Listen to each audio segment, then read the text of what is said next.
Trying to sweep the poor little widow under the carpet? Think again.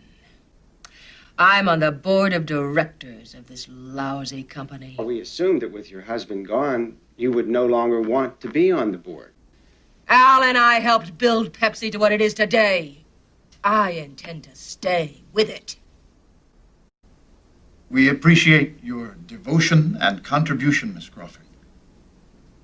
But we have retired you from the board of directors. You drove Al Steele to his grave, and now you're trying to stab me in the back? Forget it!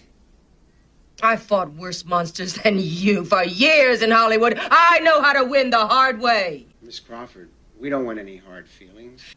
You don't know what hard feelings are until I come out publicly against your product, and you'll see how much you sell. Please, Miss Crawford. It's hardly necessary to make threats you surely don't mean. Don't fuck with me, fellas! This ain't my first time at the rodeo. You forget the press I delivered to Pepsi was my power. I can use it any way I want. It's a sword. It cuts both ways.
Excuse me.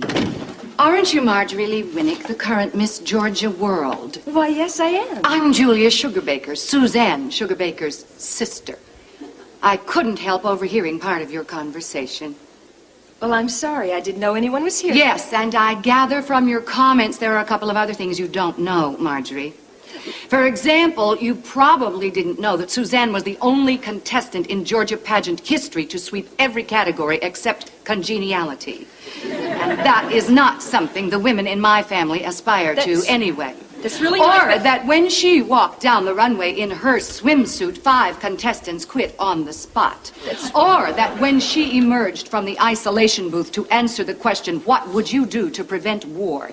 She spoke so eloquently of patriotism, battlefields, and diamond tiaras. Grown men wept. That's really... And you probably didn't know, Marjorie, that Suzanne was not just any Miss Georgia. She was the Miss Georgia. She didn't twirl just a baton. That baton was on fire. Look, that's... And when she threw that baton into the air, it flew higher, further, faster than any baton has ever flown before, hitting a transformer and showering the darkened arena with sparks. Look. And when it finally did come down, Marjorie, my sister caught that baton, and 12,000 people jumped to their feet for 16.5 minutes of uninterrupted, thunderous ovation as flames illuminated her tear-stained face. And that, Marjorie, just so you will know, and your children will someday know, is the night the lights went out in Georgia.